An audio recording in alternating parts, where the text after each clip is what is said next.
Kowe mengko wani karo Durna malah kriwikan dadi grojokan, geguyon dadi tangisan. Semeneng ra kowe?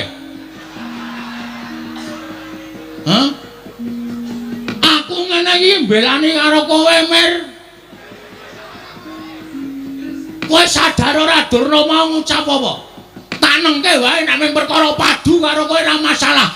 Toh kuwi perkaramu karo perkarane Begawan Durna. Ning terakhir kata-katane Begawan Durna sing marahi aku ora kuat ngampet hardane kanepsan.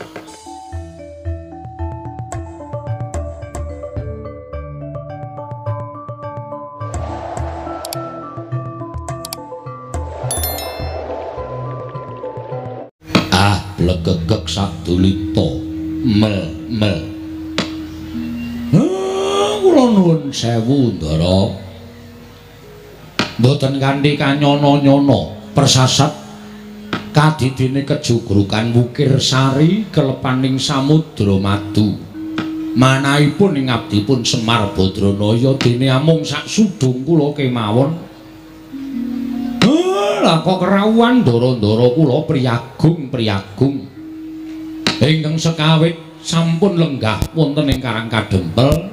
Etunganipun ingga dinten sakmangke sampun wonten Sabta Ari kelenggahan menika. Lah kok niki malah rawuhipun Sinuwun Ndarawati kaliyan Sinuwun Prabu Mandura. Kula ngaturaken sembah pangabekti kula kunjung nggih Den. Ya jagat mangis tungkara wayah Bathara jagat.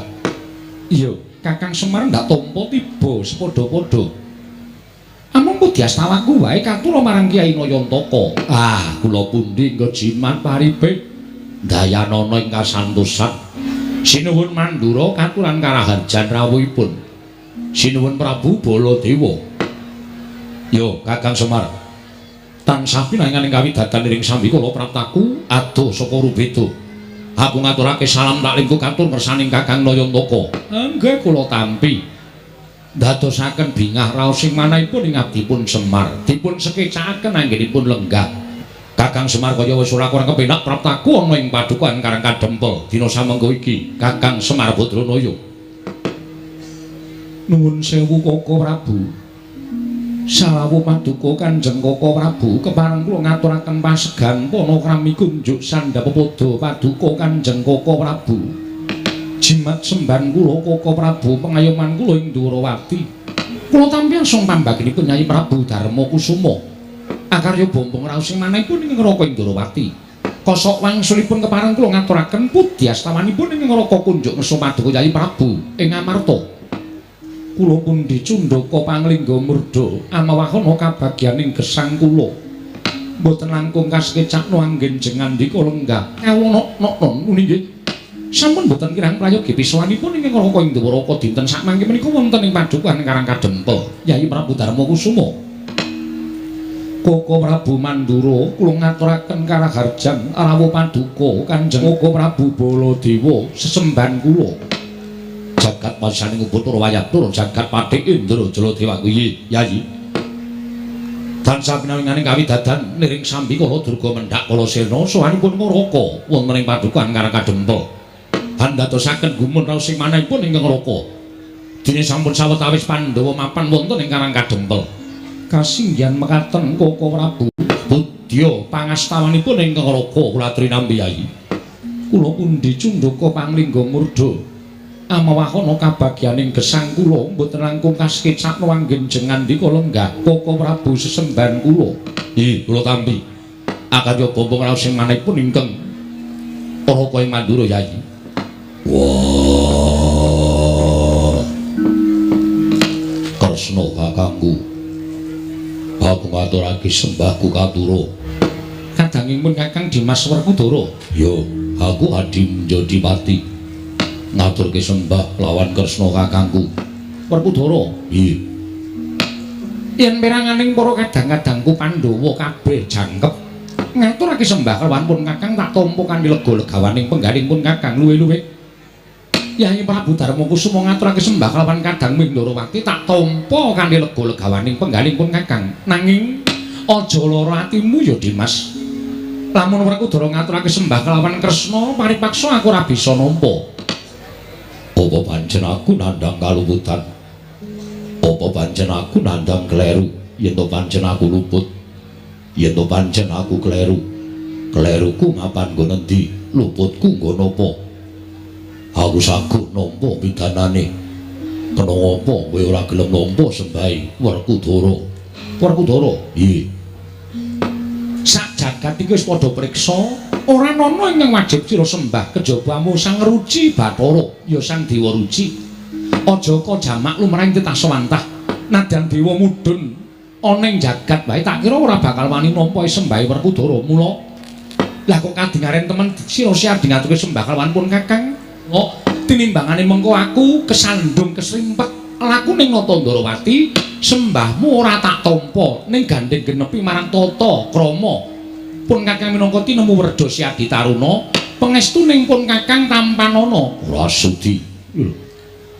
Ora sudi piye? Kowe ora saguh nampa sembahe Werkudara. Wong tuwa sing ora nampa sembahe bocah enom mengestanana ora bakal ndayani apa-apa pangestumu. Mula gandeng ora nampa sembahe Werkudara, aku ya ora sudi nampa pangestumu. Mula ora usah dadak nganggo ngaturke sembah lan ora usah dadak ngaturke pangestu. Wiwit dina iki Kresna karo Werkudara yen ketemu ora usah ngaturke sembah lan kowe ora usah ngaturke pangestu lawan aku. Aja lara atimu, ya wis saiki ngene wae. Tinimbangane iki mengko dadi gegeran antaraning Siadi kalawan pun Kakang kanthi rasa kepeksa, kanthi rasa tida-tida penggalih pun Kakang. Sembahmu tak tampa, pangestuku tampanana. Wenehna kono kapan-kapan tak jumbuki. Pangestu kok kapan-kapan dijumbuki piye? Kowe nampani sembahe Werkudara. Ora tak tampa, lek mun nampa kanthi rasa kepeksa, mula pangestumu tak tampa ya apik, ora ya ora apa-apa. Wis Kresna. Ora usah dadakaken gunem. Iki mengko lamakriwikan dadi grojokan geguyon dadi tangisan. Ming perkara kaya ngono iku dadak kok gawe perkara. Tampanan sembahe Werkudara. Werkudara, iya. Ya to, tak tampa sembahing Siadi kanthi lega-legawaning penggaling pun Kakang, pangestuning pun Kakang tampanana. Yo tak gegem dadiake jimat. Lah, rak ngono to. Ming perkara ngaturke pangestu karo nampa sembahe kok dadak dipercaya tekan ndi-ndi. Bule kakangku. Aku ngaturke sembahku katura. Bule kakangku. Aku ngaturke sembahku katura, bule kakangku. Wah, bule ora semaur. Koko Prabu, piye? Panjenengan ugi mboten paring pangandikan Werkudara sampun ngaturaken sembah pancen tak jarak. Lho, sababipun menapa? Lho, kowe ngerti dhewe to. Bule iki cirining pun Kakang. Mongko jenenge Natamandra Prabu Baladewa, asmaning Natamandra Prabu Baladewa kuwi pirang-pirang. Baladewa Kusumawaning Pinta, Wasi Jaladara, Anamka Krasana, kuwi jenengku kabeh. Mongko bule kuwi cirining pun Kakang, kuwi sirikaning pun Kakang. Mbok yo ngaturke sembah kanggo jeneng Baladewa apa Waning Pinta rak penak to? Kok bula-bule. Werkudara, nggih. Mbok yo aja marahi to, Yai. Bule kuwi sirikaning Koko Prabu Mandura. Kowe ngaturke sembah kanggo nyebut Baladewa rak ya iso to. Aja nganggo bule. Bule kuwi sirikaning Koko Prabu. Koko Prabu kuwi nek disebut bule kuwi mesti duka. Mula pisan meneh tak jaluk aja nyebut bule ning ngatara asmaning Koko Prabu Baladewa ingkang pirang-pirang cacahe mau ning aja nganggo bule. Njaluk tulung balenana ping 1000 kas. Werkudara meneng kok kowe bula-bule. Yen pancen kowe ora saguh diundang bule, aja ora trima karo Werkudara, ning ora trima karo sing gawe urip. Merga wong urip ana alam padhang itu marang Werkudara, bungah susah bejo cilaka, sugih miskin kuwi gumantung karo sing gawe jagat. Ngelingono uripmu kuwi ora pawitan apa-apa, kowe mung sadrema urip diparingi karo sing gawe jagat diwenehi wujud bule. Kok sajae kowe ora trima? Yen ngono ora percaya marang panguwasaning dat kamurwengdan. Wis. Malah mejang sing ora-ora. Sesuk meneh coba baleni nggonmu ngabekti karo aku tak tampa pangestuku tampanana. Yo tak gegem dadake jimat. Koko Prabu, kula ngaturaken sembah pangabekti kula kunjuk. Arjuna tak tampa, Janaka tak tampa. Pangestunipun Kakang tampanana. Yo pangestuku tampanana Janaka. Kula pun dinggo jimat paripindayana ing kasantosan. Dadosaken kaget raos sing manahipun ing abdipun Semar. Rawa paduka ingkang boten cecala ingkang saderengipun. Menika wonten menapa ingkang mestinipun panjenengan menika nuwun sewu. Sesembahan kula upami betah kaliyan Semar mestinipun kantun nimbali kemawon kula menika jejering abdi badhe sowan ngabiyantara ngersa paduka Sinuwun Ndarawati. Mboten kok sampeyan ingkang keraya-raya rawuh wonten ing Karangkadempel. Mestine kaget penggali ingsun. Nalika semono Koko Prabu Mandura rawuh ning Projeng Ndarawati, tumuli nganti kalawan panjenengan ingsun prapta ning negara Ngamarta. Lah kok tinemune Ngamarta suwung. Ora ana baban ingkang menung-menung ing semende banon kang tinumpuk. Tumuli ana salah sawijining nayaka ing negara Ngamarta ingkang matur kalawan panjenengan ingsun yen to para Pandhawa mapan ana ing Karangkadempel. Mula daya-daya Nata Ndarawati sowan marang Karangkadempel ingkang migati nanjehake ana apa Kyai Semar. Dene Nata Ndarawati tanpa jinawil dening kadang-kadangku para Pandhawa malah sawetara wektu ngendikaning Kyai Nayantaka wis entuk sabta ari lungguhan iki Pandhawa mapan ana ing Karangkadempel. Tingawun ingani wigati ning kadang-kadangku para Pandhawa Kakang Semar tak suwun paring dawuh marang Nata Ndarawati Kyai Nayantaka. Nuwun sewu Den. Nek kula matur kalih sampeyan sampun kinten Semar mangke nglenggahi tetembungan undhaking pawarta sudaning titipan.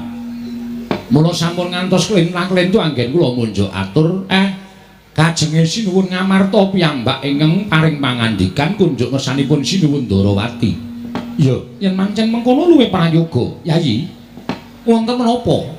Dene para Pandhawa mapan wonten ing Karangkadempel ngantos ingkang ngraka Ndarawati jinawil dening kadang-kadang kula para Pandhawa kemawon boten. Menawi kepareng kawedharing kathah tumunten kababarna kula nedya nglungaken jangga nilingaken karna mastuti sabda tama paduka Kyai Prabu Ngamarta. Koko Prabu, sesembahan kula Koko Prabu pengayoman kula. Sewu-sewu kalepatanipun ingkang rayi tadah wadana. Dene kula mboten munjuk atur ngersa paduka Kanjeng Koko Prabu, tumuli kula nganti kadang-kadang kula prapta wonten ing Karangkadempel.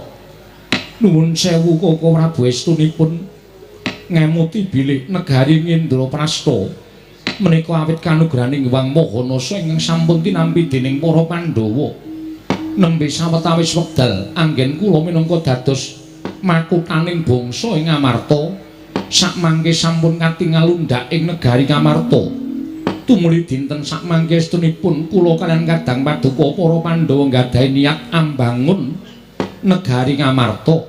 Dinten sakmangke ingkang rayi prapta wonten ing Karangkadempel menapa ta sababipun niatipun ingkang rayi punta sakadang anggen kula nedya ambangun negari Ngamarta menika boten kawiwitan saking kutha goro negari Ngamarta. Nanging kawiwitan saking Karangkadempel. Jernyatanipun Karangkadempel menika linenggan dening Kyai Semar Badranaya. Sinten to Kyai Semar? Menika mboten sanes kejawi namung pamonging para Pandhawa. Pandhawa mboten badhe saged tumangkar kados mekaten menawi mboten wonten Kyai Semar. Mboten saged mukti ngawibawa Nyakrawati mbau dendha. Menawi mboten saking Kyai Semar Badranaya. Mila sampun gumulung ing Rembag Pandhawa nedya mbangun Karangkadempel miwiti Karangkadempel rumiyin ingkang kabangun tumuli sakmangke saged ngalimbar dumugi negari Ngamarta menggah mekaten wigatosipun Pandhawa mapan wonten ing Karangkadempel jagat wasisane ngubatara wayah Bathara jagat. Ing mestinipun paduka Kyai Prabu menika nyaosi prisa dhateng Raka Indrawati. Jernyatanipun Pandhawa kaliyan ingkang Raka Indrawati menika bebasanipun kalih-kalih ngatunggal. Tiganipun ngemor menika Mandura. Ing mboten saged dipun pisahaken. Nanging sabab menapa dene paduka Kyai Prabu mboten anjawil dhateng ing Raka. Tumunten sowan dhateng Karangkadempel. Menapa semestinipun paduka Kyai Prabu sampun ngiwakaken dhateng Raka Indrawati. Mangke riyin linambaran penggalih sabar kanthi penggalih ingkang ikhlas panjenengan sampun ngantos keseluruh dalan ingkang kleru nggih Den. Namung babakan perkawis mboten tetarosan kemawon menika mangke ndak mboten sae kedadosanipun kula sing ajeng munjuk atur. Sasampunipun Pandhawa rawuh wonten ing Karangkadempel, estunipun kula menika sampun munjuk atur. Pandhawa menika nggadahi piyai loro sing nuwun sewu. Wonten ing mriki kula matur ingkang gadhahi lelabetan ageng tumraping para Pandhawa setunggal. Inggih menika pepayunging para Pandhawa sinuwun Darawati dene kula menika namung pamama. Mestinipun sinuwun Punta kedahipun tetarosan langkung rumiyin kaliyan sinuwun Kresna. Ngibaratipun Pandhawa menika kreta lan jaranipun kusiripun nata Darawati. Menika mangke ndak boten prayogi menika sampun wungsal wangsul kula aturaken. Nang wangune Pandhawa ngantos dinten menika dereng atur rembak ingkang sampun aturaken dhateng Paduka Sinuwun Darawati. Durung matur marang panjenengan ingsun Kyai Semar nggih. Mula kula matur sing sabar sing ikhlas. Nuwun sewu. Mboten niatipun Pandhawa menika nyupekaken dhateng Sinuwun Kresna babar pisan mboten.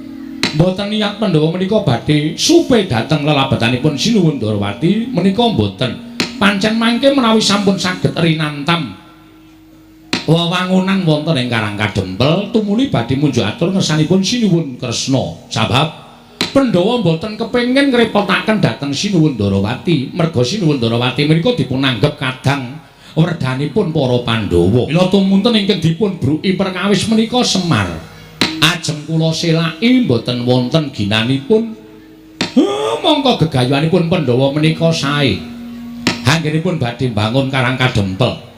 Krana wewangunan negari Ngamarta menika dipun wiwiti saking Karang Kadempel pamripun Sinuwun Punta menika mangke sageta malimbar dumugi negari Ngamarta. Lah menika lho Sinuwun. Mergi racak-racakipun ingkang sami kelampah wewangunan menika punjeripun wonten ing Kutagara. Wekasan ingkang mapan wonten ing Pradesan Karangparden. Wonten ing pagunungan boten saged ngraosaken. Mila tumunten sak mangke kula genahaken dhateng para Pandhawa, mrenahaken dhateng para Pandhawa. Wewangunan dipun wiwiti saking Karang Kadempel. Ning nggih niku dereng kemawon kula menika ngrantam rancangan-rancangan ing ajeng kula aturaken Sinuwun Prabu Puntadewa babak anglayani jujulan usuli. Wau dalu niku kula ngimpi ingkang kababar kawursita madyaning pasumpenan. Nalika semanten boten sangkan paran boten wonten asalipun saking pundi dumadakan Karang Kadempel ketekan banjir bandhang. Mongko banjir kala wau ngendhangaken ndara-ndara kula Pandhawa. Ngantos bingung kenganglangan manah kula kudu kepripun. Sareng kula nglilir saking tilem kula onceki werdining pasumpenan. Jebul werdine ngimpen ingkang kababar kawursita menika kala wau boten sanes kejawi namung nek Pandhawa nggayuh kanugrahan mongko kanugrahan karo pacoban menika adakane tekane sok bareng. Mung titah menika ingkang nampi pacoban menika saged ngrampungi pacoban menawi menapa boten. Nek iso tegese kanugrahane bakal cemepak ning yen ora inggih sampun pacobane teka mongko ora kuat nampa pacoban wekasan kanugrahane nggih bakal luncat. Nah, sak mangke kepasang Yogya katujuhe ngenu Ndara Kresna Ndara Baladewa rawuh wonten ing mriki tuwuh kekuatan lahir batin kula. Upami mangke wonten pacoban ingkang tumanduk dhateng kadang utawi pepundhen kula para Pandhawa. Sak mangke mboten Semar piyambak ingkang kudu ngulir budi ngasah pikir tuwin ngasah kadiwasan ngrampungi pacoban ning sesarengan tembayatan kalih Sinuwun Kresna supaya aja nganti napa sing dijangka dening para Pandhawa menika mangke nampi pacobane Hyang Mahanasa. Upami nampa pacoban ya kudu bisa ngrampungi pacoban kala wau kanthi tuntas supaya kanugrahane enggal tinampa dening para Pandhawa. Iki kok malah saya akeh priyagung sing rawuh ning Karang Kadempel. Mboten mangling Penemban Durna. Sami wilujeng Penemban. Kandak blegujuk suaru gembel, Semorante. Hawela. Oh iya Semar. Slamet tekaku. Ora nemelang swiji apa Semar? Kula ngaturaken sembah pangabekti kula kunjuk Penemban. Oh tak tampa kowe ngaturke sembah karo Begawan Durna ora let pangestuning Begawan Durna tampanana ya Semar. Kula pundi nggo jimat paripe dayanana ing kasantosan. Bapa Penemban kula ngaturaken sembah pangabekti kula kunjuk Bapa Penemban. Kok malah lenggah wonten ing Karang Kadempel, Nger? sampun sawetawis anggen kula sowan wonten ing Karang Kadempel tuwi dhateng Kyai Semar Badranaya. Oh, syukur. Tegesipun para Pandhawa menika mboten nyupekaken dhateng lelabatanipun Semar Badranaya. Mboten nyupekaken dhateng lelabatanipun Kakang Semar inggih menika pun pamonging para Pandhawa. Syukur menika wajib dipun tiru. Kula ngaturaken sembah Bapa Penemban. Oh nggih kula tampi. Dawah sami-sami nggih. Anak Prabu Darmakusuma. Nun sewu Penemban. Kula ngaturaken karaharjan rawuhipun Bapa Durna. Lho, anak Prabu Ndarawati inggih lenggah wonten mriki. Inggih Bapa Penemban. Oh inggih syukur nggih. Pinayunganing kawidatane ring sambi kula sowanipun ing Bapa. Kula ngaturaken salam taklim kula kantur mesanipun anak Prabu Ndarawati. Kula pun dinggo jimat paripin dayana ing kasantosan dipun sekecaken lenggahipun. Oh inggih sampun boten kirang prayogi. Bapa Durna katuran karaharjan. Lho, menika manah anak Prabu Baladewa ugi lenggah wonten ing mriki. Nderekaken Kyai Prabu Ndarawati, Bapa Penemban. Oh, syukur. Katuran karaharjan rawuhipun. Wilujeng nering sambikala. Sowan kula wonten ing Karang Kadempel. Salam taklim kula katur nggih anak Prabu Mandura. Sampun kula tampi Bapa Penemban Durna. Dipun sekecaken lenggahipun. Oh, inggih sampun boten kirang prayogi. Durna, bapakku aku ngaturake sembahku katur. Anak lanang aning-aning dita bocah mursid. Isa mikul dhuwur mendem jero karo wong tuwa Werkudara tak tampa ya nang. Pangestune bapak Tampanana ya ngger cah bagus. Yo tak gegem dadiake jimat Bapa Penemban kula ngaturaken sembah pangabekti kula kunjuk. Bapa Penemban ngemutra pun Arjuna. Janaka Permadi tak tampa pangestune bapak Tampanana ya Permadi. Kula pun dinggo jimat paripin dayana ing kasantur. Dipun sekecaken anggenipun lenggah. Oh iya Permadi kaya wis ora kurang kepenak. Nala Gareng Petruk Bagong Penemban Durna rawuh ngaturna bekti. Penemban Durna kula ngaturaken bekti kula kunjuk. Nala Gareng tak tampa pangestune Begawan Durna Tampanana. Nggih, kula pun dinggo jimat dayana ing kasantosan. Wah, lah kok saya kuru kowe. Inggih pangestunipun nggih kaunanipun kaya ngeten. Sing penting sehat ya Nala Gareng. Nggih. Waras lahir batin. Kuwi sing apik. Penemban kula ngaturaken bekti kula kunjuk. Petruk Kantong Bolong tak tampa. Pangestuku Tampanana ya Petruk. Kula pun dinggo jimat paripin dayana ing kasantosan. Dipun prayogakaken nggih Penemban. Oh iya Petruk tak tampa. Wis ora kurang prayoga praptaku ning Karang Kadempel. Gong ngaturke sembah le. Hah? Ngaturke sembah. Sapa? Penemban Durna. Penemban Durna kula ngaturaken sembah pangabekti kula kunjuk nggih Penemban. Oh iya Bagong. Heeh. Kowe nang endi iki? Wonten mriki. Mboten patosa ketingal. Oh iya ora apa-apa sembah kowe ngabekti karo Begawan Durna wis nyenengake ati. Atompo ngaturake sembah. Pangestuku Tampanana ya Bagong. Nggih. Kula pun dinggo jimat paripin dayana ing kasantosan. Heeh. Mbah Putri mboten derek. Ora ning omah wae. Oh, mbok kapan-kapan iku serimbit. Begawan Durna kali Mbah Putri. Nek kira-kira isin ya nganggo andong. Mbok sing apik gong nek omong ki ora.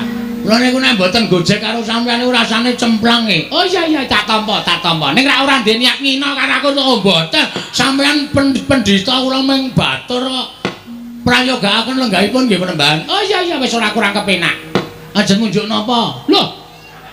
Apa kowe kuat nyuga Begawan Durna? Walah padake cah tipis. Niki wonten napa-napa wonten teh. Napa kopi? Napa wedang uwuh? Wedang uwuh kuwi sing aku urung ngicipi. Nggih sik tak nyapu sik. Lho, kok dadak nyapu nglumpukke uwuh sik. Wah, jengkulmu mlacak ora. Wis sanane. Nggih, matur nuwun. Teh mawon nggih. Wis teh ya apik. 7.000. Kopi 8.000 sendokan gulane 2 sendok e.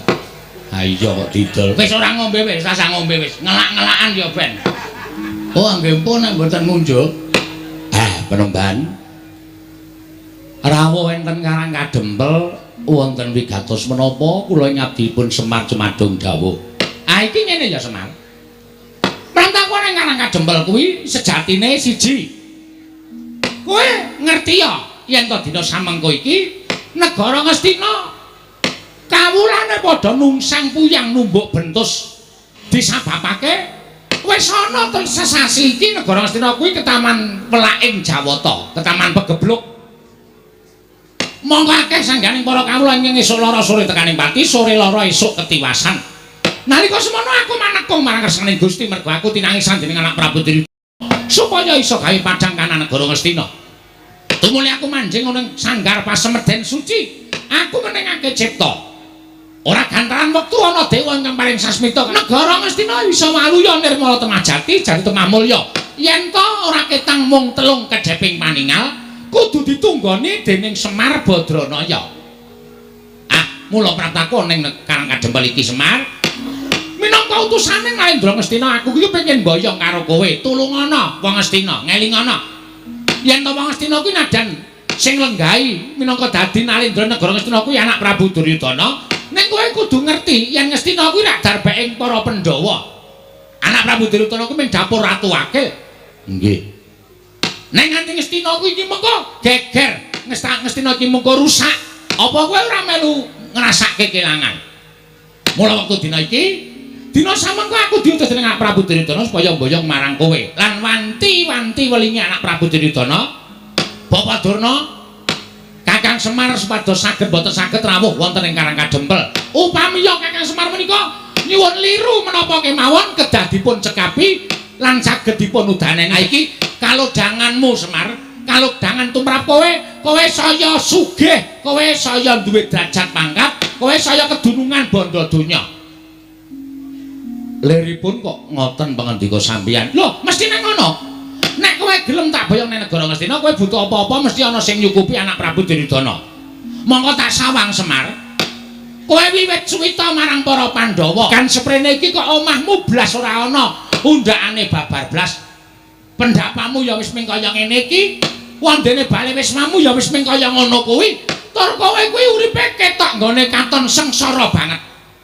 Mula dina iki ayo padha benake uripmu sarana kowe rawuh ning negara Ngastina. Kowe dadi srana berating Sukerta sing tumandukna negara Ngastina, tur kowe uga bakal entuk brana picis derajat pangkat.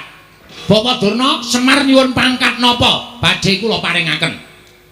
Mula kowe men tekan negara Ngastina mengko ora mung dadi abdi, upama kowe kepengin dadi tumenggung, mesti bakal diwenehi pangkat. Lho apa ora nglerek? Kowe sowan ning negara Ngastina, mengko dirasake sik 3 dina, 4 dina, 5 dina.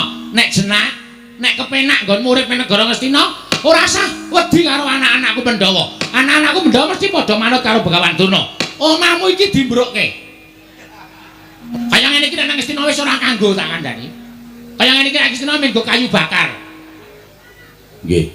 Dimbrukke terus mengko kowe tak yasake omah ning negara Ngastina. Nek perlu sak anak-anakmu. Mengko digawe perumahan Panakawan. Sing pinggir dalan gedhe kuwi tak yasake omahmu, kowe njaluk tingkat pira bakal tak turuti. Mengko sing tengah tak gaweke omahe Gareng. Mengko sing nomor 3 tak gaweke omahe Petruk, ya apik-apik kabeh. Mengko sing kari dhewe tak yasake kandang kirik. Arep diasake kandang kirik kowe. Asik lho. Kok malah asik to? Aku ora ngerti apa, selama iki aku kan turu ro kirik. Oh, malah seneng to. Heeh, wis ora apa-apa. Aku dadi wong dikorbanke iki ra masalah kok, Tru. Dadi anak Semar dadi kari dhewe ya ming rekoso. Saiki arep dadi perumahan ya ming diasake kandang kirik, ra masalah, ra masalah. Semar, Gage, kowe njaluk apa? Njaluk brana picis? Pirang miliar, pirang triliun dibayar kenceng. Anak Prabu Duryudana kuwi ratu ingkang sugih dhewe. Seprapat jagat bandane ora bakal kelong nek mung bayar karo kowe. Apa kowe njaluk diasake kereta kencana ingkang ditarik kuda cacahe 8. Mengko bakal diasake. Wonten kowe gelem menyang negara Ngastina ora kitamu sedhela. Merga iki dadi kewajibaning Begawan Durna. Nggonku wis dipercaya dening anak Prabu Duryudana supaya mboyong marang kowe. Ayo tak boyong ning negara Ngastina. Mengko yen ora betah, kowe bali ora apa-apa. Bali ora apa-apa. Sing wigati wis rawuh ning negara Ngastina. Ning dene kowe engko betah, ya mampano ning Ngastina sateruse ora apa-apa. Njaluk pangkat apa bakal dituruti, njaluk branda Prabaya picis apa wae bakal dituruti. Wis cukup semono wae sing dadi aturku marang kowe Semar. Saguh apa ora? Nek saguh, matur nuwun. Dene ora, perkarane apa, dasarmu apa aku tak ngerti. Jane nek digagas kanthi gagasan lahir napa sing mangendikake niku sapa sing ora kegut Sapa sing ora manut karo pangendika sampeyan? Ning nuwun sewu, nek cara batin kok geseh kalih angen-angen kula. Lho, geseh piye? Nuwun sewu Penemban. Kabagyaning lahir batin menika mboten diukur saking kakeng brana picis lan dhuwuring derajat pangkat, apike bali wisma lan menterenging titian menika mboten. Ning tumrap Semar, kula wit riyin tekan sakniki niku mapan teng mriki niku ati kula wis seneng. Nadyan napa-napa sarwa kekurangan, ning batin kula wis ngrasake kabagyan ingkang cukup tumrap urip kula. Mula nek sampeyan ajeng boyong karo Semar kok dadak mangiming-imingi Semar butuh dhuwit, Semar butuh derajat pangkat, Semar butuh apa? Kula pun boten kegut kalih derajat pangkat. Sampeyan supaya iso nglembuk atine Semar, kula ampun mangwenehi dhuwit, ampun mangwenehi derajat pangkat. Niku dudu gegayuhan kula. Gegayuhan kula niku kabagyaning lahir batin pun niku mawon. Harpa kula teng Ngastina kebekan brana picis, omah kula apik, titian kula apik, ning nek batin kula ora tentrem, cepak modare. Ning nadyan kula mapan teng Karangkadempel, apa-apa sarwa kurang, paribasan mangan sedina ping 3 durung kantenan iso ajeg. Ning nek ati kula seneng, wong seneng atine niku nyurung dateng kebagas kewarasan awake. Sampeyan pamer perkara brana picis, kula ora iso kegut Penemban, nyuwun pangapunten. Lah terus kowe njaluk apa? Aku tak takon karo kowe. Kowe njaluk apa? Nek kowe njaluk apa wae sakliyane derajat pangkat brana picis, matura. Mengko aku sing ngatur marang anak Prabu Duryudana supaya nglaksanane apa kang dadi panjalukmu ing mengkono kowe iso sowan ning negara Ngastina. Nek kula ngomong mboten sakit penggalihe, ora arep lara. Kula gelem sowan teng Karangkadempel utawa teng negari Ngastina diboyong sinuwun Duryudana lumantar ndara Penemban Durna saguh. Wong nyatane kula niku urip mboten bedak-bedake. Ngamarta ya Ngastina, Ngastina ya Ngamarta. Sapa sing butuh karo Semar, kula mesti nderek, kula mesti manut. Ning siji waton Ngastina niku resik, Ngastina niku lemah sing becik, papan sing suci. Tegesipun nek Ngastina mriku tesih kathah priyantun-priyantun sing watake angkara budine Candala. Nuwun sewu, kula wedi nek kelepetan tumindak sing elek. Mula kula gelem teka teng ngendi papan niku nek pancen papane niku wis resik saka menungsa sing tumindake angkara. Kula tak sowan teng Ngastina ning wong-wong sing dadi tuk sumbering perkara niku mangsingkirke dhisik sengking negara Ngastina. Kula gelem sowan teng negara Ngastina Penemban. Gandha blegutu suaru kembal semorante hawela. Ketoke omonganmu ki seklimah. Ketoke omonganmu ki mung sithik ning janjane nyocok ning ati Semar. Kowe ngandhake yen to kowe gelem sowan negara Ngastina, yen to Ngastina kuwi kelangan wong-wong sing watak angkara budi Candala. Ora sandadak nganggo tembung kaya ngono. Gumuken wae Begawan Durna lan kabeh Sentana Ngastina kuwi sing tok anggep wong watak angkara budi Candala. Semar Badranaya, apa rumasamu kowe iki derajate padha karo Begawan Durna? Kowe iki derajate men batur gedhi bal 17. Kowe iki mung wong kere, kowe iki mung wong elek, kowe iki mung ponokawan. Lah kok kowe drangep-drangep ucapmu? Wani ngucap sapenake dhewe. Yen ngono cetha banget, ketok banget nggonmu kepengin nyingkirke wong-wong Ngastina kaya ta Durna, Sengkuni lan sak piturute supaya lunga saka negara Ngastina. Kowe lagi gelem prapta nang negara Ngastina. Wah, lah kok kaya ngono kahananmu Semar.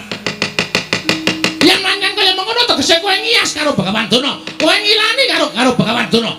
Yen nganti aku ora kelakon boyong marang kowe, apa kelakon aku sowan nang istana anak Prabu Duryudana bakal dilukanan dening anak Prabu Ngastina.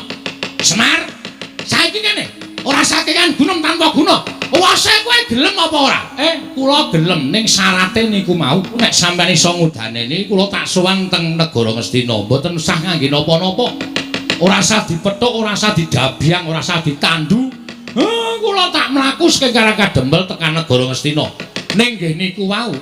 Ngastina kudu resik saka wong-wong sing angkara murka, wong-wong sing tumindake Candala budine angkara. Niku mawon panjaluk kula.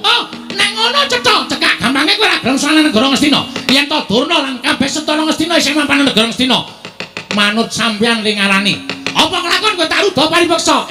Penemban, sampeyan iku pendhita lho, aja sok ngruda paripeksa karo sak sesamaning urip.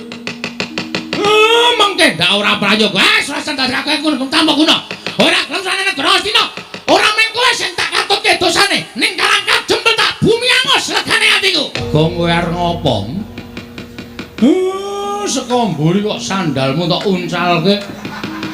Terus kowe maju mengarep eneng apa? Aja gawe perkara. Arepa Begawan Durna nesu, wong nesu kuwi aja dimungsuhi nganggo kanepson. Okol kuwi aja dimungsuhi nganggo okol ning gunake akal. Kowe mengko wani karo Durna malah kriwikan dadi grojokan, geguyon dadi tangisan. Semeneng ra we? Hah? Aku ngene iki mbelani karo kowe, Mir. Kowe sadar ora Durna mau ngucap apa? Tak nengke wae nek mung perkara padu karo kowe ora masalah. Toh kuwi perkaramu karo perkarane Begawan Durna. Ning terakhir kata-katane Begawan Durna sing marahi aku ora kuat ngampet hardane kanepson. Semar nek kowe ora gelem tekan negara Ngastina, Karangka jempel tak bumi angus. Mar. Mbok Pak ora sudi. Ngono. Nek muni wis ngembet Karangka jempel iki masalahe ora masalahmu tok. Ning iki masalahe Karangka jempel, Pak. Dheweke ngrasani arep bumi angus Karangka jempel. Padha karo dheweke arep mentala mateni kawula sak Karangka jempel. Pendhita yang ngene kudune disingkirke. Apa? Kowe iki domonge kok ora usah sok ngandani, kowe iki meng SD aku insinyur kok. Nyepelekke ora sakaremu. Nek ana apa-apa tanggungan dhewe, tak tanggung dhewe, ora usah dadak kowe melu-melu iki perkaraku. Nemban. Lho, iki Bagong. Arep ngopo? Lho, ora basa karo aku. Ora basa iki mung kari kelakuanmu. Nek kelakuanmu apik, kowe tak basani. Nek kelakuanmu elek, ora sudi aku mbasani kowe. Arep kowe wujude brahmana kaya ngono, ketemu putih, serbanmu putih, nek mek kanggo ngobak-obak kan katentremaning jagat, nggo ngopo aku basa karo kowe? Yen ngono kowe arep belani karo bapakmu, mesti iki bapakku. Iki, sirah iku padake. Kurang ajar ora. Iki bapakku padake. Bapakku kuwi sing paling tak tresnani. Aku wis karo simbok ora patek tresna. Lho, sebabe apa? Arep tak ora gelem. Semar kok entuk widodari iki widodarine lamur apa ya? Kok nganti gelem karo Semar. Yen ngono kowe wani karo bapakmu, mesti tae wangi. Yen ngono kowe wani karo Begawan Durna, biyen wani saiki wani. Ucapmu kuwi lho Mbah sing kudu ditata. Sampeyan rene arep ngopo? Boyong bapakmu. Nek boyong ya perkarane karo Semar wae. Semar, nek kowe ora gelem tak boyong, kowe tak ruda paripeksa. Cukup. Rasa mlembar tekan kono-kono. Rasa tekan kono-kono. Nek kowe arep duwe masalah karo Semar wae. Ning masalahmu saiki ora karo Semar. Kowe nyumbari wong Karangka jempel. Karangka jempel tak bumi angus. Lah iki masalahe nang kene iki. Iki ngembet kawula sak Karangka jempel. Nek kowe arep bumi angus Karangka jempel, mungsuhe ora karo Semar. Ning iki ketua pemuda Karangka jempel. Mula sapa sing arep ngobak-obak katentremaning Karangka jempel? Aku sing ora trima. Nek kowe arep meksa karo Semar dipeksa, monggo. Nek kowe muni tak bumi angus Karangka jempel, aku sing ora trima. Lho, nek ngono kowe wani karo Begawan sing tak wedeni awakmu. Derajate Durna kok diwaneni karo Bagong. Ngendi papane wong neter katidayan? Gong, hati-hati lho, Gong. Dipikir sik, engko nek dadi geger sapa sing arep ngewangi karo kowe. Kowe ngopo cerewet, Truk? Iku wis arep dadi kok mendadak kowe nyelo-nyelo. Meneng to iki wis dadi iki kok bar iki terus rampung terus limbukan, ndak kesuwen. Ngendi papane wong Bantayuda? Iki. Blabar waja kenteng kawan. Ayo dijajal. Durna apa Bagong sing tekane pati? Metu njaba. Kene marganing patimu. Piye? Metu njaba kene marganing patimu. Metu njaba jelas mati. Nek metu jero kuwi jelas urip. Rumangsane ora wong kok kata-katane ra iso digagas lho. Lho nek ngono kowe wani karo Bekantur wani metu Jawa ayo kowe karo aku apa sapa sing tekan wae metu Jawa lan tututi. Tantang-tantangan Durna wis metu kok kowe malah begogok. Ora Bagong lah kok kowe nantang Begawan Durna. Durnane wis metu kok kowe isih nang kene. Aku lho mung nantang tok e. Lho, lah sing temandang sapa? Ayo mbok. Caitan to kae senengane. Kae masalah to sing arep temandang sapa? Truk. Kowe iki ora luwih gagas saka aku to? Heeh. Ngapa kowe iki ora gelem temandang? Lah aku ora nantang kok. Sing nantangke aku. Sing temandang kowe. Wah, Bagong. Nun. Apa wis tok pikir kowe wani karo Durna bapakku? Wis, anu pun. Kowe ngerti Durna iki sapa? Pendhita saka 5. Dudu kuwi. Durna karo aku iki pernah apa? Murid karo guru. Aku nganggep Durna bapakku kuwi kaya apa? Kaya bapak dhewe. Ana apa kowe wani karo Durna padha karo wani karo Werkudara? Sing kebangetan iki sampean. Sampeyan kok gelem dadi anake Durna? Wis aku tak takon, rupane Durna kaya ngono kok anak-anak kaya sampean baguse ra jamak-jamak. Wong sementen iki mboten percaya. Durna sing menehi banyu suci Perwitasari. Salah. Sampeyan iku jane mbiyen dijlomprongke karo Begawan Durna kon jegur segara. Jane sampeyan iku mung dikrenah patine ning mergo sampeyan iku percaya karo Durna nganti entuk banyu suci Perwitasari. Durna ora dadi jalaran sampeyan entuk banyu suci Perwitasari. Oh. Pangono kok Durna bapakku. Bapak saka ngendi? Kowe tak anggap bapakku. Salah sampean niku kleru. Sing maringi banyu suci Perwitasari niku Sang Ruci Bathara, ya Sang Dewa Ruci, dudu kok Durna. Ning Durna duduke ning tengah segara. Niku jane niate ora nduduke banyu suci, mateni sampean men sampean ngrekoso teng tengah segara sing aja-aja patih sengkuni. Kok kowe ngerti? Aku domongi dalange kok. Nek kula ngerti le rembugan teng jero kotak. Sampeyan ra krungu, sampeyan teng dhuwur dhewe kok. Kula teng isor jejer do teng glenik nika. Bagong iki omong wakon jeplak cangkeme. Cangkemmu kuwi. Lho, Kok Prabu Bagong niku nek ngenten iki mboten sah disaruwe. Wong piyambake niku watake kaya ngono. wah ning titen ana. Titene apa? Nek nganti kowe wani karo Durna bapakku, mung suwe dudu sapa-sapa ning Werkudara. Lho, aku salin bubukan piye? Aku nantang karo Durna kok mung suwe sampean. Mergo kae bapakku. Kowe lah domongi ngayal. Nika niku dudu bapak sampean. Bapak sampean niku Prabu Pandu Pramuka. Pandu Dewayana.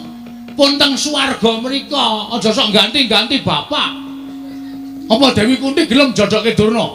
Wah, cangkemmu. Mrene kecek ndasmu modar. Gong, wis Gong. Dadi masalah lho. Wong kok arep menange dhewe. Anggere kalah kata-kata kok rene gecek. Apa kowe? Aku ya kalah nek digecek ya, Tru. Aku mung cilik kono gedhe kok. Coba aku iso gedhe. Gecek genti kok. Wah, caidan. Bagong edan wis suwe. Ampun dajal gedhe, Gong. Engko seyane. Anggere esuk kae gedhe dhewe aku. Oh iya. Ampun Den, niki anak kula. Tur nek kula gagas nggih Durna niku ya kleru. Sampeyan ampun belani wong kleru. Ah, kandhani mir. Sapenake dhewe ora. Apa-apa ngakar diklerokke. Nek mboyong Semar, mboyong ora apa-apa. Ning nek sampean minangka dadi putra bumi Karangkajempel, lahir teng Karangkajempel, nek ana wong ngrasani Karangkajempel tak bumi angus, sapa sing ora merkitik? Niki bumi utah getih kowe arep dienggo macem-macem. Werkudara, apa? Tak pikir-pikir bener, Bagong. Yen kowe mbelani Durna tegese kowe kleru. Arep kuwi gurumu. Ning Durna pancen luput ngene ngucapake. Nggone bakal gawe bumi angus Karangkajempel. Sapa sing ora merkitik yen to dilairake ning Karangkajempel, urip ning Karangkajempel, seger ngombe banyu Karangkajempel, arep mangan wulu wetu Karangkajempel. Kok bumi kelairane di arep di bumi angus karo wong liya kuwi tegese wong sing ora merkitek atine, ora lara atine, tegese ora tresna karo bumi kelairane. Oh, apa-apa kok Durna bapakku arep tak belani. Mbok Ndara Janaka wae ora ngendika apa-apa kok. Padahal Ndara Janaka diparingi pusaka karo Durna pirang-pirang. Nggih to, Den? Iya. Sampeyan diparingi ali-ali ampal nggih to? Iya. Ora nesu kok kono mung entuk banyu suci Perwitasari wae. Sapa wani Durna tak idak? Kondur arep gleleng. Mbok didak njajal. Aku didak Semar nesu ya, Pak ya. Embuk lho. Wis iki ora ana sing komplot babar blas iki. Aku ki jenan tenan, Truk. Ya ora apa-apa ya. Den, napa sing dikandhake anak kula niku bener. Napa sing dikandhake anak kula niku landesan bebener. Mula sampeyan ampun nganti pisan-pisan sampeyan nyalahke Bagong. Bagong niku mbelani bapakne, mbelani bumi kelairane. Nek enten napa-napa Bagong ya melu ngrasake nek Karang Kadempel nganti di bumi angus tenan karo Durna. Napa sampeyan ora mesake kawula sak Karang Kadempel? Napa sampeyan mboten prihatin nimulpi Karang Kadempel diosak asik karo Begawan Durna? Apa sing ngendikake dening Kyai Semar mau bener? Lah, kandhani Yayan. Apa sing dikandhake karo Kakang Semar mau bener? Mula aja tok belani karo Durna. Wah, yo. Yo piye? Ya wis, aku manut. Ning janji ana sing njatosi Durna bapakku aja takon dosa, tetep dadi mungsuhe Werkudara. Piye, Kang? Sapa sing njatosi Durna dadi mungsuhe Werkudara? Nglimpe to. Durna bingkem, heeh. Seret nang nggon sepi tutuki pukul besi sirahe. Nang ndi arep ketekan Durna mesti geger, nang ndi arep ketekan Durna mesti kisruh. Rumangsa ora. Lah kae piye Begawan Durna wis metu ning jaba. Sapa sing arep nandingi? Rawe rantas. Ora wedi karo sapa-sapa. Nek wis duwe niat mbelani karo bumi kelairane kok ora nyawang mungsuhe sapa kok nekate ra jamak-jamak. Ya mung gumunku kuwi nala garing karo Petruk sing luwih sentosa, luwih tuwa kok ora duwe pikiran sing kaya ngono. Nyang, ndak seneni. Petruk ki sing gedhe dhuwur ya ora duwe pikiran mbelani Karang Kadempel. Kak. Edo, nun. Aja njatosi Durna. Nek ra lali. Wah, caitan ora. Ya Ji, menawi ngaten samangke menapa sampun dipun aturaken Kyai Nayantaka sampun ndara dasih tegesipun kados pundi Koko Prabu. Tegesipun menawi Pandhawa nggayuh kanugrahan sakmangke pacobanipun ugi sampun cumepak ketitik Begawan Durna ingkang sampun sowan wonten ing Karang Kadempel wigatosipun badhe mboyong dhateng Kyai Semar. Monggo menawi Kyai Semar sakmangke tedhak dhateng negari Ngastina tan wurunga menapa paduka supe dhateng watak wantuning Kurawa ingkang namung badhe damel geger kawontenan negari utawi kawontenanipun Kyai Semar Badranaya menawi ngaten lajeng waringipun Werkudara. Nggih. Nadyan kowe ora tumandang ning tak jaluk Kyai. Ewang-ewang napa ana kaman ya? Wah, aku kudu mungsuh Durna bapakku. Ora perkara kuwi. Ning anak-anakmu kabeh dawana supaya nrenggalangi balane Durna, mbuh Kurawa, mbuh sapa sing bakal tekan Karang Kadempel. Yo, estoke dawuh. Mangsa Barama, aku mengkari manut karo Kresna kakangku. Lah, rak ngono malah kepenak lho. Wis kowe rasa tumandang, kowe lenggah. Wis tuwa. Nyawang anak-anakmu sing padha ngrewangi marang Karang Kadempel. Yo, Baladewa aku mengkari manut. Ndek sakmangke menika sampun kula anggep cekap rembagan mangke saged dipun sambet malih. Kula tak rembagan catur netra Sinuwun Prabu Darmakusuma, Sinuwun Kresna, Sinuwun Baladewa, Ndara Werkudara, Ndara Janaka kula suwun ampun negake Karang Kadempel nggih, Pun. Iya, Kakang Semar mengko aku bakal njogo Karang Kadempel. Yo, Semar aja kuwatir.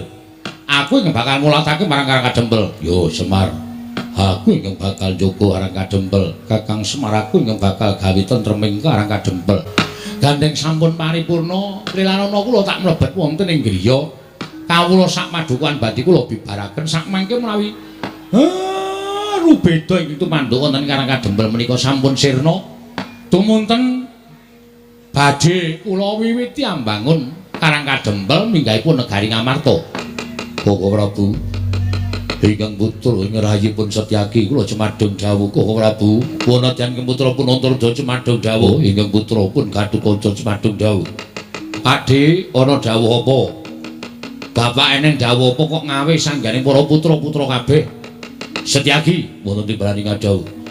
Gatotkaca wonten timbalan. Antarja wonten timbalan ing dawuh. Antasena piye Pakde? Waktu dina iki pancen aku kawan bapakmu ngumpulake sangganing para putra sabab ngerti dhewe yen to para Pandhawa sawetara wektu mapan ana ing Karang Kadempel. Kuwi gatine nedya mbangun negara Ngamarta ya Karang Kadempel. Durung nganti kelakon gone miwiti ambangun bapak anglayoni jujul anusuli. Rawuhing Begawan Durna ingkang bakal mboyong Semar Badranaya. Pokoke ora tak jlentrehke ingkang kanthi cetha. Wase pendak-pendak Kurawa ingkang dipandhigani dening Begawan Durna apa dening Pati Sengguni. Yen to tekan ngendi papan mesti bakal gawe geger, mesti bakal gawe kisruh. Mula dina iki mau Begawan Durna padu karo Bagong. Monggo tak wis padake Bagong wis mlayu rikat bakal methukke prajurit sing digawa dening Begawan Durna. Kowe ngerti Bagong kuwi dadi pamomonging para Pandhawa. Setyaki sithik akeh wis tau tate nampa pangudange Bagong. Gatotkaca semono uga tau dimong karo Bagong. Antarja tau dimong karo Bagong. Antasena ya tau dimong karo Bagong. Kabejaning Panakawan iki mau nek ora tok males sarta kowe ora iso dadi pengayoming Bagong. Ora ana gunane nggonmu duwe batur Bagong lan Panakawan liyane. Durna laku jantaning Bagong yen ana apa-apa tandang ana yen pancen Begawan Durna gawa wadyabala. Mbok singkire saka Karang Kadempel aja gawe geger Karang Kadempel. Nggih, ngestaken dawuh. Lajeng pangkatipun ingkang rayipun Setyaki becang menapa nggih wa pangkatipun ingkang putra Pringgondani becang menapa. Ora ketang sambung ngobol trulinang mangkat dina iki. Nggih, ngestaken dawuh. Aku mangkat dina iki ya Pakde. Ya Antasena gandheng leguduk soal gimbal Semarante. Hawela. Syukur ger, syukur anakku murid. Anakku siswa. Nalindring Magralun Prabu Jayeng Sekti. Nggih, kula penemban. Wonten menapa dening Paduka Ngawi dhateng putra pun Jayeng Sekti. Ngene ya kowe tak kandhani kowe ngerti dhewe to. Bapak gurumu aku diutus dening anak Prabu Duryudana supaya mboyong marang Semar Badranaya. Monggo yen aku nganti nggawa para Sata Kurawa tan murunga bakal gawe gegering para kawula. Mula aku tumuli nggawa kawan kowe siswaku Nalindring Magralun. Supaya kinarya jejaka yen to ana bobol boroting lelakon ana ingkang maraja saka sela-selaning garu. Nggonku mboyong nglawan Semar Badranaya iki mau gagar wigar tenantu karya. Sebabipun menapa peneban? Oh, anake Semar sing jeneng Bagong kaya pancen wong dugal kewarisan. Pancen wong sak kepenake dhewe. Wani nantang karo Begawan Durna, wani ngelok-elokke ala karo Begawan Durna. Nganti kepetu sumbarku marang Bagong yen pancen Bagong iso ngalahke marang Begawan Durna. Aku mundur sawadya balaku. Ning yen Bagong kalah karo Begawan Durna aku mboyong Semar Badranaya. Piyantunipun kados menapa? Oh, kowe urung tau ngerti. Nek kowe ngerti, mesti ora bakal kowe ngira yen to Bagong wani karo Begawan Durna. Pewujudanipun kados menapa? Wis ora usah dadak tok gagas wujudane. Ora kaya menungsa lumrah nanging pancen winong wong dening dewane. Mula Jayeng Sekti wonten timbalan. Wadyabalamu ketapke. Ora usah dadak gagas perkara sing werna-werna. Wong Karang Kadempel sapa sing ngepalangi nggonku bakal mboyong marang Semar. Sirnakno yen perlu Karang Kadempel di bumi angus. Mekaten peneban. Yen kowe iso gawe srana Semar boyong marang negara Ngastina, oh, njaluk ngelmu apa kowe tak paringi Jayeng Sekti. Njaluk ngelmu apa kowe tak paringi ora usah dadak kowe kuwatir, mesti biuk petutuk kabeh tak sokke marang kowe. Matur sembah nuwun tanpa pepindhan. Meraih mekaten kelana dinten sak mangke kula benajeng kalian tiyang-tiyang Karang Kadempel. Ning sing ati-ati. Merga iki mau wong-wong Ngamarta wis mapan ning Karang Kadempel. Klebu Nata Ndarawati lan Nata Ngamarta uga wis mapan ning Karang Kadempel. Mula sing prayitna ngati-ati. Aja gegabah karo wong Karang Kadempel, janji kalah. Oh, aja takon dosa aku ora sudi nampa murid karo kowe. Nyuwun pangestu. Sing ati-ati. Kaget aku. Awan-awan tak kira ning demit jedul. Iki sapa iki? Matane kok gedene rajamak kaya nduk diceplok. Truk. Rene yo. Napa to? Jebul Durna ora nggawa Kurawa, Cuk. Sajake iki murite Durna. Durna ya ora mung kok nggawa Kurawa, nek ora nggawa Kurawa mesti nggawa murite. Wah, lah kok iki kok awake keker kaya ngene. Lah kowe maju nomor 1 iki ngopo? Tak kira Kurawa. Kurawa ana sing tak incim. Sapa? Citraksi. Lah ora Citraksi ya Durmagati sing nganteng-nganteng. Ha iki kok wah wis tatone gambar jangkar nggon lengen. Gentro iki to. Yes, men. Nek nganti aku mundur isin. Nah, Wis men tak lakonane, Truk. mun nek kalah, Wong menang wong perang hitunge ming loro, menang apa kalah? Menang kondang, kalah wis modar ya tak lakonane. anakmu cilik-cilik lho, Gong. Kowe iki ora ngisru-misru pikiran to? Cilik ya men. Ana mbokne kok. Bapakne mati lah sik nyusoni mbokne. Sing ragat sapa? Ha kowe iki padene ngopo? Nah aku mati kok ndek tanggungan gula kenthek anakku. Nek kowe mati aku ndek tanggungan gula kenthek anakmu. Ngono kuwi tegese gotong royong ngantarne anake Semar malah. Wis tenang ora usah pedhi, rasa mikir tak lakonane. Mbok ya wis anggere esuk 2000, awan 2000. Borose ora jamak-jamak. Saking dene kowe kok Gong. Lah pitenone wong ra duwe aku ciduke tak kredit kok. Men ciduke kok dikredit. Ora iki sapa kok dememeng wae sapa kowe? Takoni orang aku malah omong-omongan karo kancane. Takoni ora aku. Yo, dasar Warnata. Putra Jodipati. Gong. Rasane aneh. Iki ngedapke mungsuh. Ngedonke mungsuh ngene iki. Putra Jodipati arep Antasena. Ndara Antasena ana nek nganti konangan malah kowe diajar Ndara Antasena. Eneng apa? Ya eneng. Aku dudu putra Jodipati. Lho. Iki molak-malik iki piye? Senopati Ndarawati. Ndara Sencaki ya ana. Alah-alah sing ora ana sapa? Aku putra Madukara. Wah nek anak Madukara ki pirang-pirang. Ndara Abimanyu ora? Ora ana. Oke, tak ngaku lho. Satria ing Tanjung Anom Raden Abimanyu. Wah. Abimanyu. Aku wis tau ngerti nadyan liwat gambar. Abimanyu iki japure ora kaya kowe. Aduh, ya wis ganti. Jeneng kok gonta-ganti ora, Ndeng, aku bature. Aku Bagong. Iki sing kandhake Begawan Durna mau. Durna muni piye? Jarine nggone bakal mboyong karo Semar Badranaya di wangsuli karo anake Semar sing ragil jenenge Bagong. Wah, kowe to Bagong. Dasar kemana to? Piye nglek? Iki Bagong. Sing mburi sapa? Iki kakangku, Petruk. Kakangku meneh cilik jenenge Gareng. Telu kuwi ra iso disangga enteng. Kowe sapa?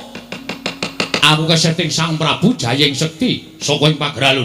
Lho, Jayeng Sekti iki sapa meneh to? Mbok. Mesti seswane Durna kuwi. Heeh, mestine. Oh, jenengmu sapa? Sumbang Surajigja. Wah, cah pelit lho. Cah pelit piye? Sumbang Surajigja ora nyumbang ora apa-apa. Duapure Bagong ora. Areng apa kowe? Goleki sing jeneng Bagong sing wani nantang karo Begawan Durna. Kowe mepalangi Begawan Durna ngene mboyong karo Semar Badranaya. Apa wis kandel kulitmu wis 100 balungmu. Ya urung, aku urung atos. Balungku urung kandel kulitmu sing penting wong gelut ki hitungane mung wani kok, Mas. Aku wani, kowe wani rampung ngono rasa dadak ngetes 100 balungku apa kulit-kulitku rasah kesuwen. Kowe wani, aku wani. Lho, kowe wani karo aku sing tak wedeni apamu? Wani, sing tak wedeni apamu? Ora minggat suara aku. Kramasi epek-epek. Sik, aku esuk mau wis kramas. Lho, tegese kramasi epek-epek iki? Tak kramasi sirahmu, anggo gateng sirahmu. Weh lah, penyakit ke Sumbang Surajigja. Belum tau apa lho kridane Bagong. Bagong ki sapa? Aku ki anak Semar. Semar ki sapa? Semar ki dewa Ngejawantah. Kae Sang Hyang Ismanta. Ismaya. Hah? Ismaya. Ismanta apa Ismaya? Ismaya. Ismaya kae kakangne Bathara Guru. Semar ki menehi aku Aji Jaya Kawijayan tinatah mendhat Jinala Mender. Ning Semar weling karo Bagong. Kowe tak newehi kekuatan tak nehi Aji Jaya Kawijayan, Gong. Ning aja tok nggo sewiyah-wiyah. Nggonen nek dalam waktu kamu memang apa kowe? berhak menggunakan utawa kepepet. Ha iki masalahe bengi iki aku wis kepepet. Sum sapa? Jenengmu sapa? Sumbang Surajigja. Kon ngundang sapa nek ora sum? Aku kepepet. Kowe nantang karo Bagong sawangan iki epek-epekku iki. Lho, epek-epekmu ngopo? Iki nek nganti engko malih abang, ak tebake diadamu ora jemblong tekan geger, aja diundang Bagong. Aku ra wedi. Aduh. Cilaka iki. Ngapusi ora sukses iki. Apa anggapmu aku wedi karo tangan? Ayo cobanen. Matno sastra jeneng tani jengane ora bakal tak tinggal loncat. Maju sejang kaya untangke nyawamu orang kayangan. Ora usah sok gaya ta, kuwi sengit. Kowe iki wis diajar, kowe iki nendang sikile cupet kok nendang diantem bola-bali saka kono ndasmi suarane mak klothak ngono lho. Aku kuwatir nek kowe gagar otak. Ora jadi pisah lho, ora saleman. Iki ana nderek Sencaki. Sapa? Ndoro Sencaki. Ana wong ana. Piye Bagong? Menjoto ronggon. Diantil karo anak buah Durna jenenge Sumbang Surajigja. Mikira tak tandangane. Mbok ngono. Ora mung do wedangan wae. Wah, sapa iki? Irung kaya sosis. Petro kantong bolong anake Semar. Wah! Ayo, bapakmu boyong ning Ngastina. Ora bakal tak wenehake. Ah, jeblok ciacamu kowe. Kakak apa kaya? Kakak jaga apa sila itu? Kata apa kecil kakak mana? Itu Non, mungsuhmu iki. lah pripun? Rere. Katik begini siapa ini apa? Piye ora? Kata apa sila itu? Sagapok kecil siapa ini? Kang, goleki kakangmu lho. Masa kakangku kan kowe? Ora iki anake Semar Buangan biyen. Rene lho. Agak apa iki? Agak kece, Pak. Ajar. Wah, radong. Agak dah. Agak jagale. Aku petit di sini. Agak kece juga sele kata. Kowe dong boleh? Ora. Aku iso ngomong meneng wae lho ngerti maksud ra beres. Kayak aku ada tau. Aku tau. Aku tau. Piye tra iki solusine piye iki? Langsung dipateni po? Aja. Kowe iso nggo dolanan asik iki. Pateni kok dhewe duwe dolanan. Piye karepmu? Apa kaya? Akate. Maksude akate. Iso nulis ora? Nulis. Akate. Oh, akate iki iso kok. Ha, iso nulis ora? Akate. Ah, iso ta. Iso kuwi artine iso. Akate. Ah. Tuh, nulis karepmu piye? Akate. Akate. Oh, alah. Jenengmu sapa? Ah. Hello. Oh iya, aku Petro. Aku. Kali kesilaka kelupa. Kerupuk dengkulmu melocot ya. Akate apa aja akate ya? Akate. Aku mana akate? Tulis. Akate apa gini. Iya. Aku Bagong. Aku apa Bagong? Rada jelas ae, rada jelas. Sirmu aku wae sama yang kata kebaya ketemu sebari tidak pakai. Puyer apa ora isih kuat aku isih kuat. Apa juga tek kembali nanti apa dia. Tulis sangat buku di budi. Oh, oke banget. Ada wae. Ada kabasih kada. Akan sampai kada kita kabasih. Monggo ngono dadi dolanan.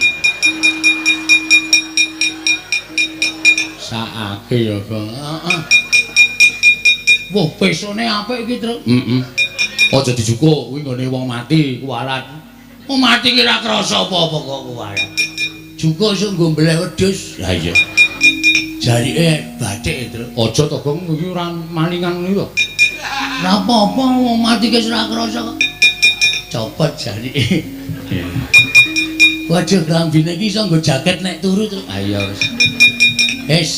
Lumayan entuk-entukan. Ben. Copot nggo cilikke.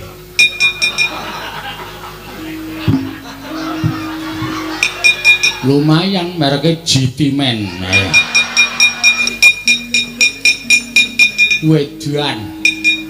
Mlendis. Ora diturai apa-apa. Oh, dan Bocah-bocahane do. wah, keceliki banget tenan. Awitene aku mengentuk kuwi kok. Ki wangune ratune nggawa mbako. Apa? Kuwi mutah kuwi. Oh. Kena disumet cepete ra jamak-jamak. Brongo cangkemmu mesti. Ayo sapa sing